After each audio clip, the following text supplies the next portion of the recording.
Bonjour, chers élèves. Aujourd'hui, je vais vous parler de l'impératif présent et notamment les verbes du troisième groupe. Donc, l'impératif présent des verbes de troisième groupe, conjugaison à la page 156. On commence par j'observe et je découvre. On va lire ces phrases, relever les verbes et les classer dans ce tableau-là. La phrase A, ayant un comportement responsable sur la route. Donc, le verbe c'est ayant, je l'ai déjà écrit ici. Allons lentement à l'approche d'un barrage. Allons. Ne partez pas en voyage sans vos papiers. Le verbe c'est partez. Sois prudent quand il pleut. Sois. Prenez tout votre temps quand vous roulez en ville. Le verbe c'est prenez. Donc, on va chercher leur infinitif.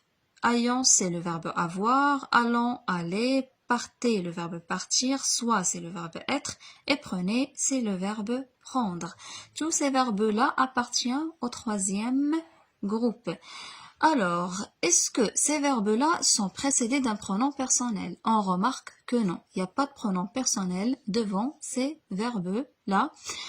On dit alors que les verbes ne sont pas précédés d'un pronom.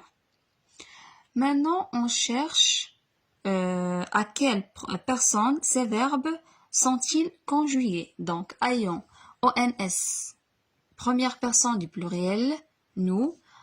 Même chose pour allons, le verbe partez, EZ, deuxième personne du pluriel, soit se termine par un S, deuxième personne du singulier tu, et prenez EZ, deuxième personne du pluriel vous. Donc, les pronoms personnels sont tu, nous et vous. Quatrième question, qui exprime ces phrases? Donc, ce sont des phrases impératives. Elle exprime des conseils. Et là, pour récapituler ce qu'on vient de dire, donc l'impératif présent, c'est la conjugaison qu'on n'a que trois personnes.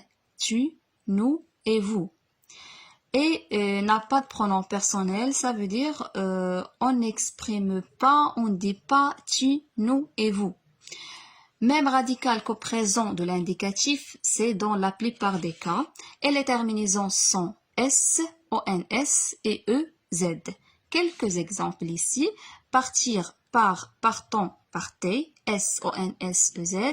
Venir, vient, venons et venez. Faites attention aux deuxième personne du singulier parce que ça change le radical. Sortir, sort, sortant et sortez. Toujours S, ONS et EZ. Donc, maintenant, on va voir les verbes qui se terminent par DRE. On fait attention à ces verbes-là parce que ils prennent un DS au lieu d'un S. Donc, les verbes en DRE prennent un DS au lieu d'un S ou bien se terminent par un DS au lieu d'un S aux deuxième personne des singuliers tu.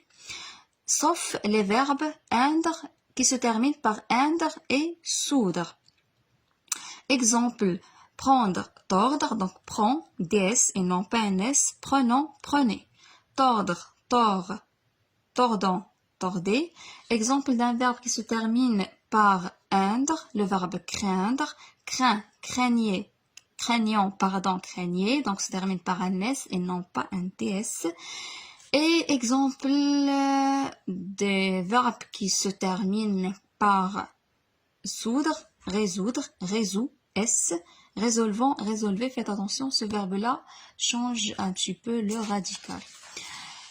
Là, on a 4 d'autres verbes qui se conjuguent ainsi à l'impératif. Donc, savoir, sache. Donc, regardez ici, se termine par un E et non pas un S. Donc, sache, sachant, sachez. Vouloir, veuille, veillons, veuillez. Et être, l'auxiliaire être, avoir, se conjugue ainsi, soit, soyons, soyez, et ayons, et ayez. Donc, juste faites attention parce que quelques verbes se terminent par un S, et non, se terminent, pardon, par un E, et non pas un S. Comme aussi le verbe offrir. Pour terminer, on a le verbe aller, c'est un verbe troisième groupe, donc va, allons, aller. Petite exception, c'est que aux deuxième personne des singuliers, lorsque ce verbe-là est suivi d'un Y, on rajoute un S, ça devient vas-y. Donc, c'est tout pour aujourd'hui. Je vous invite à faire les exercices de la page 157. L'exercice 5, 6, 7 et 8. Et je vais partager la correction de ces exercices au plus tard le mercredi, Inch'Allah. Donc, bon courage et à la prochaine.